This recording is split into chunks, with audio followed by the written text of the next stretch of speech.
These are trying times for the Chinese national team. Currently without a permanent coach and with little to look forward to beyond qualifiers for the 2015 Asian Cup, it's unclear what the future holds.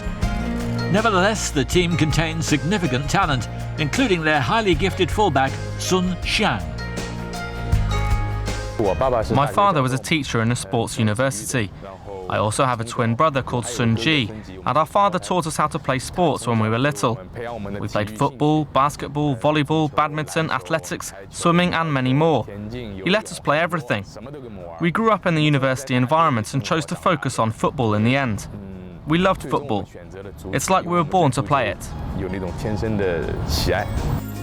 Sun Xiang has been part of the national squad for over a decade and is one of the most recognised faces in the domestic game.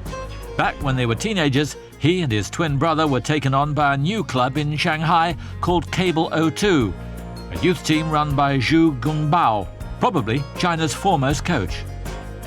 Coach Xu is one of the best in China. He was the one who influenced us most and made us play so well. He set up the club in 1995, and we were among the first players to join the team. At the club, which was called Cable 02, we were trained by the coaches he employed, but he was still the head coach. We grew thanks to his training, right up until we had to move on in 2002. And he influenced many of us profoundly. He soon progressed to Shanghai's top club Shenhua and made the left-back spot his own from 2002. It didn't take long before he made the first of his 60-odd appearances for the national team, but domestic football wasn't enough. Several Chinese players were carving out careers in Europe, so that's where he went.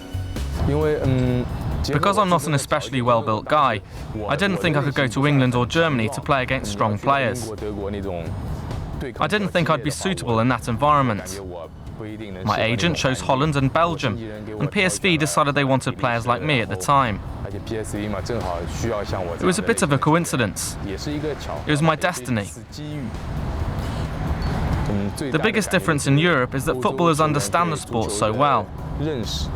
They really understand it deeply, and the way they understand it is different to us. They've all grown up with football and played it since they were small. It's really different from the way we regarded football when we were young. He returned to China in 2010, attracted by a big new project. Guangzhou's misfiring club had been taken over by the Evergrande property giant and were then in the second tier, and now on course for their third straight title. I think it's all to do with the big boss at our club. He thought that if he was going to have a club, then he wanted to build the best club in China, somewhere that would make players in other clubs envious. That's what we have. He gave us a very good football environment, somewhere that makes me feel like I'm still in Europe. It's almost the same. The only difference is that it's in the Chinese league. The environment is good. The relationship between players is good. The relationship between the coach and the players is good. It's very similar to the European system.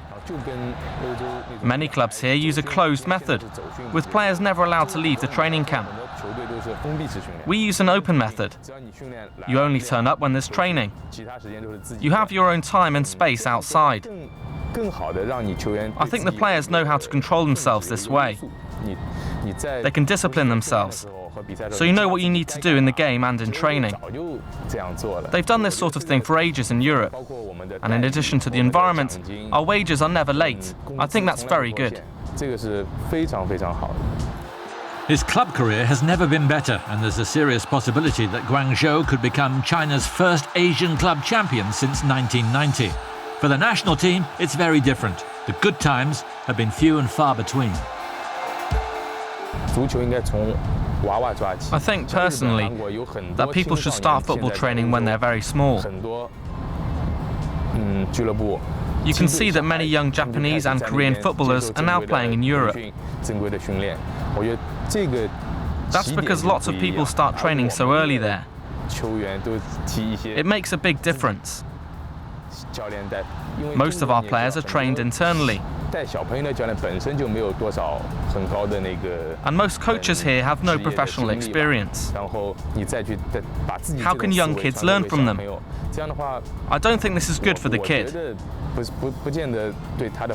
But I think our professional football clubs have developed greatly in the last 3 years or so.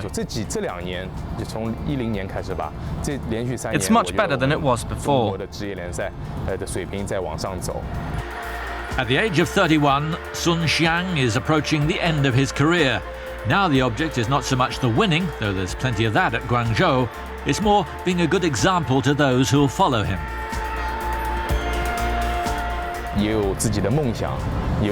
I had my dream then. I had my goal.